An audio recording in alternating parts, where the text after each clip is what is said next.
Olá, meu irmão, minha irmã, seja bem-vindo a mais um encontro onde nós estamos trabalhando essa matéria de introdução ao Novo Testamento. Eu, Diácono Luciano, acompanho vocês dentro dessa nossa viagem pelas páginas da Bíblia. Hoje daremos continuidade ao encontro que começamos a semana passada falando sobre os sinóticos dentro de introdução ao Novo Testamento. Então, venha conosco, você que ainda não é inscrito, por favor, se inscreva no canal e acompanhe todas as novas publicações que nós aí colocamos. É um prazer tê-lo conosco. Sem mais delongas, vamos em frente.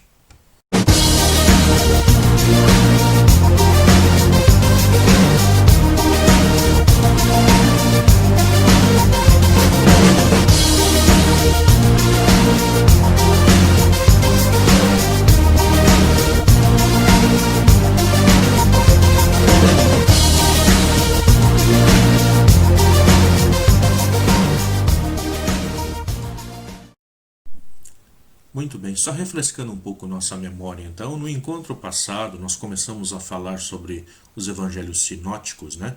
Deixando claro que são aqueles que nós temos que olhar em conjunto, então sinóticos, esse olhar de conjunto, pegarmos os três livros, Mateus, Marcos e Lucas, e podermos ver aquilo que são as semelhanças, aquilo que se aproxima e aquilo que os separa, aquilo que é escrito de formas diferentes. Então falávamos que os evangelhos eles não foram escritos por apóstolos de Jesus, que muitas vezes nós pensamos que sejam os apóstolos que tenham escrito. Os evangelistas, na verdade, não tiveram contato com o Jesus histórico, mas tiveram contato com seus apóstolos. Então é deles que eles vão beber essa sua fonte de inspiração para poder escreverem então sobre Jesus. E hoje vamos dar continuidade então àquilo que estávamos nos aprofundando. É importante ressaltar também que Jesus nada escreveu. Às vezes nós olhamos e pensamos assim, Jesus deve ter deixado alguma coisa escrita, mas a única vez que nós vemos alguma narração falando sobre Jesus escrever, ele estava escrevendo na areia, que o vento logo apaga. Isso pela ocasião na qual é levado até ele uma mulher adúltera e ele se abaixa enquanto as pessoas estão falando sobre matá-la apedrejada ou não, e ele começa a escrever ali então na areia. Fora isso, Jesus não deixou nada por escrito. Ele ensinou aos apóstolos. Os apóstolos, por sua vez, ensinaram aos evangelistas. E esses, depois da morte dos apóstolos, é que vão começar um processo de escrita, que vão escrever sobre o que Jesus falara. Então vejam só. Quando que começa esse processo de escrita? Esse processo ele vai começar com a morte dos apóstolos. Quando os apóstolos estão morrendo, aqueles que são os evangelistas que escutaram dos apóstolos, essas comunidades, portanto, na qual eles se encontram, começam a ter uma preocupação. Aqueles que foram os testemunhas oculares de tudo o que aconteceu, que conviveram com o Mestre, esses estão morrendo também. Se nós não colocarmos por escrito aquilo que eles nos disseram, aquilo que eles nos transmitiram, daqui a pouco nós não teremos mais a história para ser contada. Então esses começam a escrever. Só que eles escreveram segundo o que ouviram. Aquilo que ouviram de Paulo, aquilo que ouviram do Mateus apóstolo, aquilo que ouviram das comunidades. E nós não podemos esquecer que quem conta sempre aumenta um ponto, a fim de reforçar uma mensagem. Por quê? Porque nós queremos reforçar aquilo que foi dito, mostrar como foi grandioso a ação daquele que agiu. Então sempre vai estar aumentando um pouquinho. Nesse sentido é que nós conseguimos enxergar lá, portanto, o primeiro evangelho a ser escrito, Marcos, mais curto, Mateus mais longo, Lucas mais longo ainda, e depois quando vamos então para João, ele é muito mais longo e, como nós estávamos falando na aula passada, mais teológico. Então os evangelhos carregam dados históricos, mas carregam muito de teologia. A verdade desses evangelhos, aquilo que vai ser escrito em um e em outro, que difere, que se assemelha, a verdade vai aparecer quando um evangelho bate com o outro. Na nossa Bíblia, os livros nela contidos foram os escritos que foram aceitos pelas comunidades. Mas não podemos esquecer que tem outros escritos que não foram aceitos, que nós chamamos de apócrifos. E não foram aceitos exatamente porque se bateram um contra o outro, se chocaram. E a forma com que estavam sendo escritos, os dados que estavam sendo colocados, chocavam muito contra os outros evangelhos e por isso não foram aceitos. E aí não são aceitos, inclusive, como verdadeiros, né? Então, esses escritos que não foram aceitos foram tidos como apócrifos, que não tiveram o aval da igreja daquelas primeiras comunidades. Não significa dizer que neles não tenha nenhuma verdade. Podem ter verdade, sim. Mas no seu conjunto não foram aceitos como verdadeiros. No seu conjunto, como é que eles foram escritos, toda a história que está por trás dele, se chocam muito contra aquelas outras histórias que foram escritas. Por isso, nos sinóticos, nós vamos ter sempre esse olhar de conjunto, olhar para os três, e aí nós vamos vendo aquilo que assemelha-se, aquilo que separa, aquilo que dialoga junto, e vamos percebendo também o que é histórico aí dentro e o que é teológico. Por isso, e nesse sentido, é que muitos autores vão dizer que existe uma forma de descobrir quando algo é teológico e quando algo é histórico dentro de um evangelho. Muitos vão utilizar o segundo critério, que quando o mesmo texto aparece nos 4 evangelistas, pode-se dizer que aquilo realmente é histórico, é algo que aconteceu. Quando o mesmo fato é narrado, portanto, nos 4, é mais fácil de se dizer, olha, isso aqui é histórico, porque os 4 que não se conheceram, que viveram em lugares diferentes, mas que escutaram as histórias sobre Jesus e estão narrando, então, portanto, esse dado que se fala é histórico. Então, daí a necessidade da gente ter esse olhar de conjunto, olhar sempre os livros, os evangelhos de uma forma junta, né, paralela. Já se dizem também que quando se aparecem apenas 3, certamente é histórico, porque se os sinóticos estão trabalhando com essa mesma história, podemos dizer que é histórico. Agora, quando aparece só em 2, podemos dizer que talvez seja histórico. Não se tem certeza de que aquilo foi histórico ou não. Agora, quando aparece somente em um evangelho, os estudiosos vão dizer que certamente é teológico, ou seja, está se utilizando daquela história para se dizer algo a mais.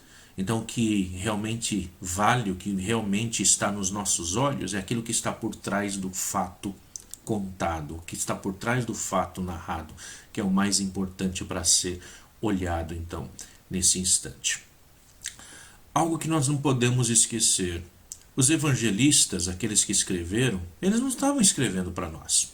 Eles não estavam pensando que isso chegaria na sua mão, na minha mão, 2000 anos depois. Eles estavam escrevendo para eles. Eles estavam escrevendo para as comunidades deles e não para a nossa, não para nós nos dias de hoje.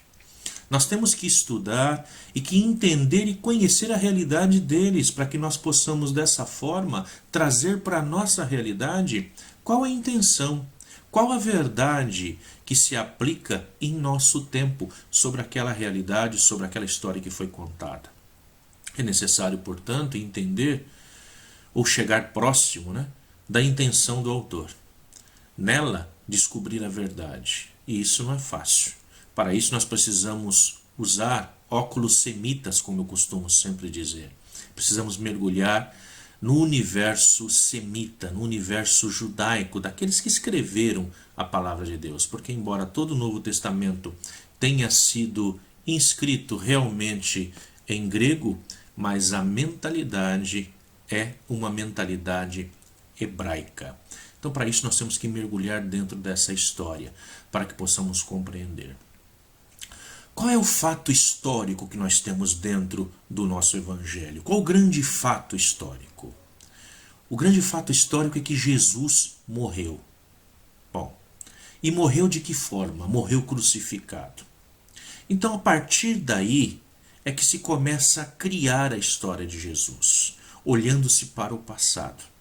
Então, aqueles que caminharam com Jesus, que vão contar essas histórias para aqueles que vão escrever os evangelistas, começam desse ponto. Jesus morreu e ressuscitou. Isso que se conhece, se sabe. A ressurreição é um dado histórico, acontece dentro da história. Muito bem, aquele que vai escrever começa, portanto, desse pressuposto. morreu e ressuscitou. Se ele morreu, significa dizer então que ele nasceu.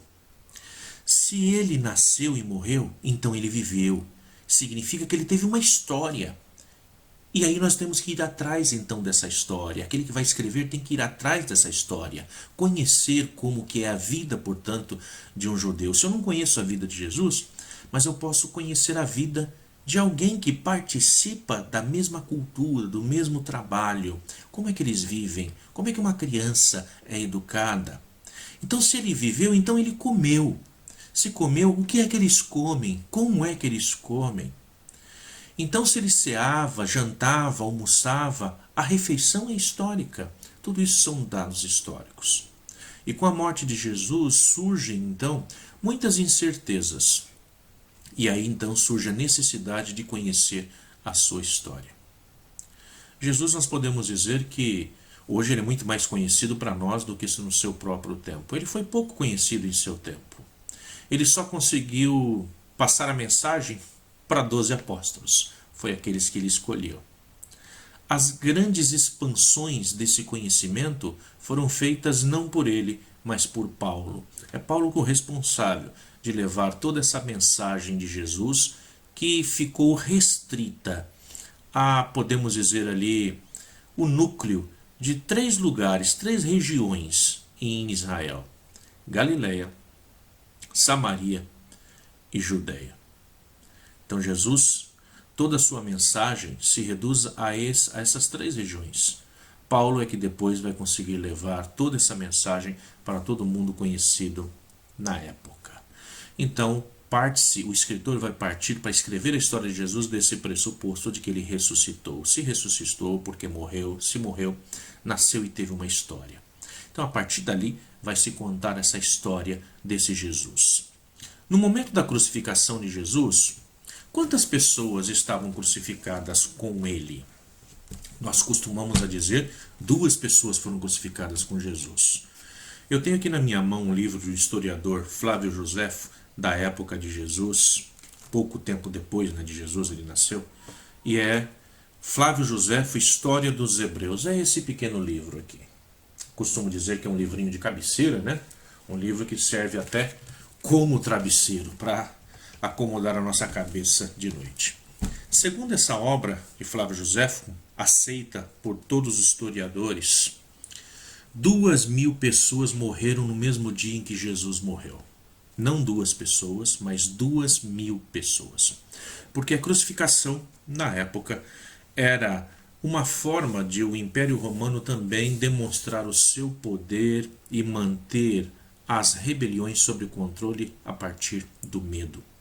Então, muitas pessoas que eram ladrões de galinha, presos políticos ou qualquer coisa assim, esperavam até que o rei ali estivesse ou alguém a seu comando para que pudesse ordenar essas crucificações. E muitas pessoas eram crucificadas pelas ruas e por todos os lados. Nós, dentro do nosso evangelho, dos nossos evangelhos, vamos colocar que 2 pessoas foram crucificadas com Jesus. Isso é algo teológico, né? Porque, por exemplo, se nós pegássemos Mateus e pegássemos o dado da crucificação. Mateus é aquele que vai tentar dizer, então, provar ao povo que Jesus ele é o Messias, ele é o enviado do Pai. Mas quem é o grande Messias, o grande enviado do Pai no Antigo Testamento, o grande profeta? É Moisés.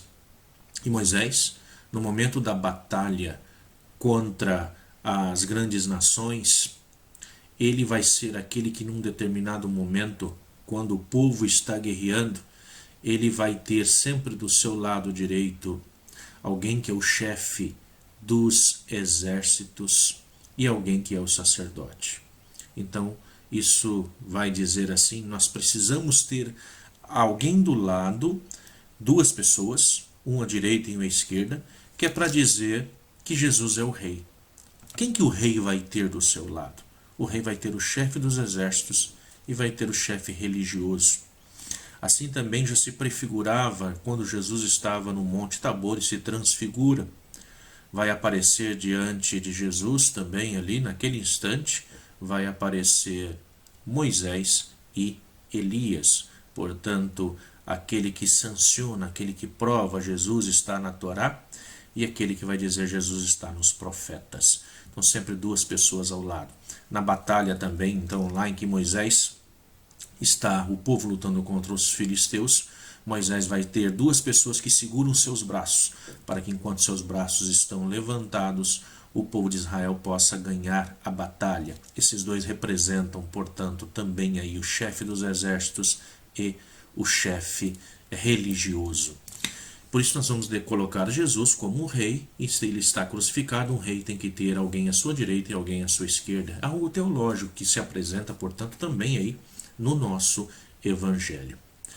Jesus, no momento da prisão, quando ele está sendo preso no Monte das Oliveiras, todos o abandonaram, todos o deixam. Isso nós temos narrado lá em Marcos também, capítulo 14, lá do versículo 48 ao 50.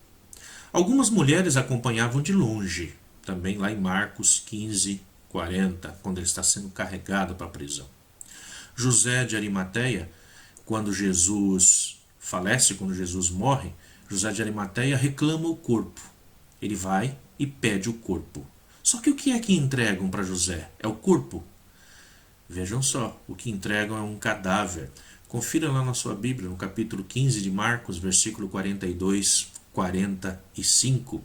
Ele vai pedir pelo corpo e lhe dão um cadáver.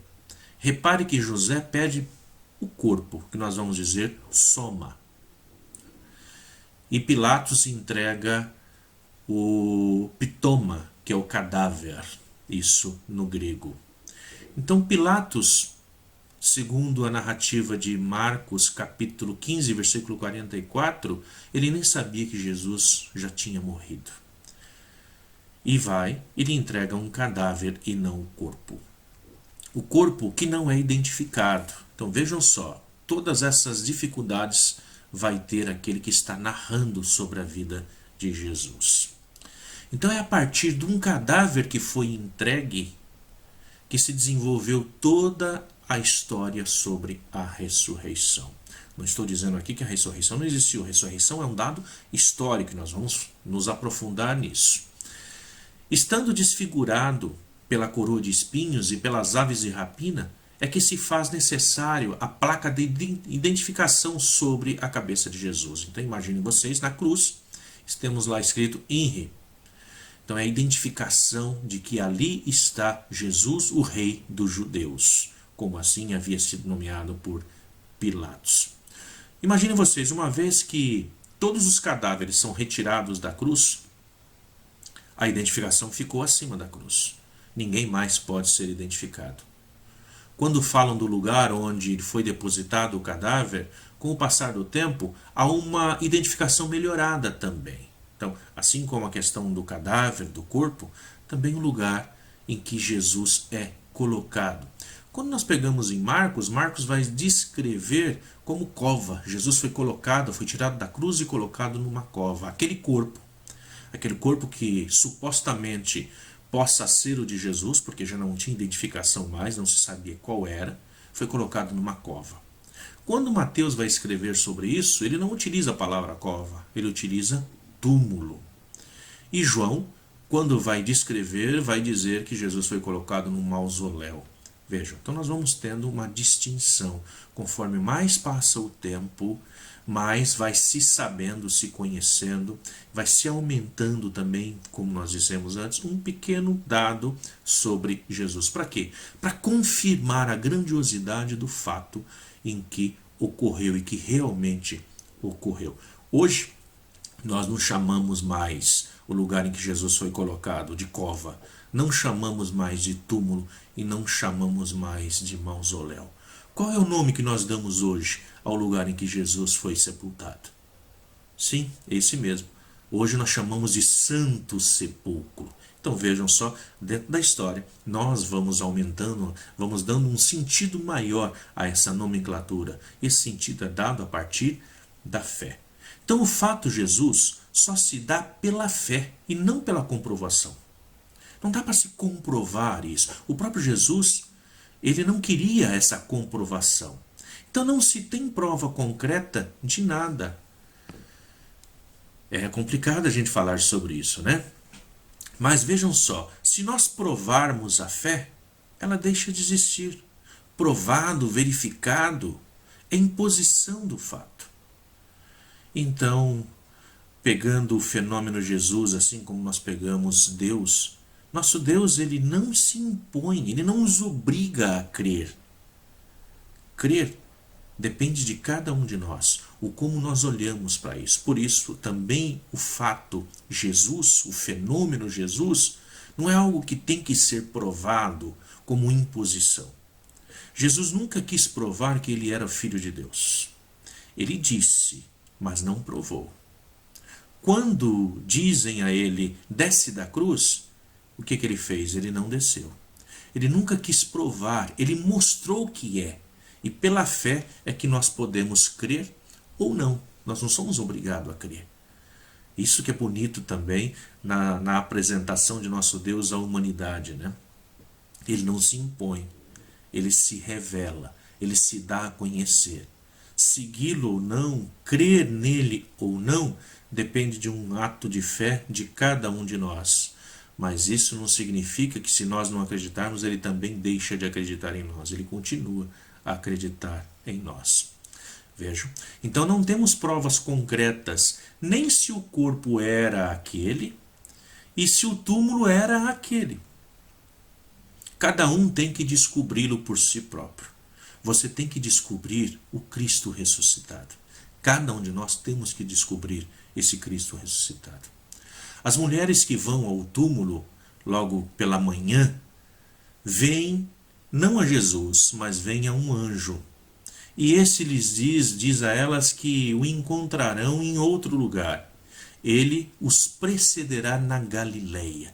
Então vejam só, encontrar esse Jesus tem que ser na Galileia. Nós estamos na Judeia, até a Galileia aproximadamente 150 quilômetros. Significa que é na caminhada que nós encontramos Jesus. Para os apóstolos, essa realidade, ela é teológica. O encontro com o ressuscitado acontece quando refazemos o caminho trilhado por ele. E qual o caminho trilhado por Jesus? Qual o caminho que o levou até a Judeia? O caminho foi Galileia, Samaria e Judeia. Na Galileia começa o seu ministério. Na Galileia, quem é que nós encontramos na Galileia? Na Galileia nós encontramos pessoas pobres. Na Galileia nós encontramos o peixeiro, que é o pescador. Na Galileia nós encontramos o açougueiro, é aquele que é o pastor, é aquele que vive da vida das ovelhas. Na Galileia nós encontramos pessoas trabalhadoras. Então vejam só, 150 de quilômetros separa essas pessoas da Judeia. O que tem de tão interessante na Judeia? O Templo de Jerusalém. E é lá no templo onde se poderia fazer, portanto, o ritual de purificação. Somente lá e não em outro lugar. Para uma pessoa sair ali da Galileia e ir para a Judeia para poder fazer a purificação, ela tinha que passar necessariamente por um outro lugar, a Samaria. Samaria era terra de gente impura. Assim como nós vimos, ali estava o antigo reino do norte, portanto, gente impura, aqueles que se deixaram seduzir por outros deuses. Isso a gente vê melhor lá na matéria Pentateuco, vale a pena você dar uma olhadinha lá também. Então vejam só, se eu tenho que passar por essa região, eu saio da Galileia, eu estou impuro e eu estou indo para a Judeia para me purificar. Não tem problema, eu posso pisar na Samaria. Quando eu chegar na Judeia, eu estou completamente impuro, mas eu vou passar pelos banhos de purificação, vou me limpar dos meus pecados e aí eu volto para o meu trabalho tranquilo lá na Galileia. E por onde é que eu tenho que passar? Samaria. Ao colocar os pés na Samaria, eu me torno impuro novamente. Adiantou eu ter deixado a minha criação, o meu sustento, a minha pesca, a minha família, deixado tudo o que é necessário para me sustentar, para eu ir para a Judeia? Não. Então, o que faziam as pessoas da Galileia? Raramente iam para a Judeia, para os tradicionais banhos de purificação. Subiam simplesmente para as festas, para as 3 grandes festas eles iam, mas no restante do ano não iam. Por isso, o que aqueles da Judeia pensam daqueles que são da Galileia? Será que vem alguma coisa que presta daquela região? Não é assim que eles vão se referir a Jesus? Vem alguma coisa que presta da Galileia? Vem alguma coisa que presta lá de Nazaré? Então essa era a opinião daqueles que moravam na Judéia, os considerados melhores, porque estão próximos do templo. Então essa é a ação que se pede. Quer encontrar com Jesus? Vai para Galileia, refaça o caminho de Jesus, refaça esse caminho do pobre, para depois chegar a encontrá-lo. Mas não é aqui na Judéia mais que vão encontrá-lo, é lá entre aqueles que são os excluídos.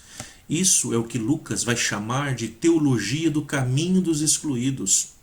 Confira os discípulos de Emaús, quando nós pegamos lá em Lucas capítulo 24, versículo do 13 ao 35. Vejam, é no caminho que os discípulos vão compreendendo Jesus, ainda não conseguem enxergá-lo. Mas qual é o momento em que eles vão enxergar realmente que ali está Cristo, que ali está Jesus? É no partir do pão. É no partir do pão, portanto, é nas atitudes, é em todos aqueles gestos em que Jesus fazia, que os apóstolos vão perceber, então, o Jesus ressuscitado, aquele que é o ressuscitado. Então, se nós também queremos compreender esse Jesus como Filho de Deus, nós temos que fazer o caminho dele. É só nesse caminho que nós vamos entender, portanto, a ressurreição como um dado histórico. Não algo que pode ser provado, mas experimentado. Nós experimentamos isso.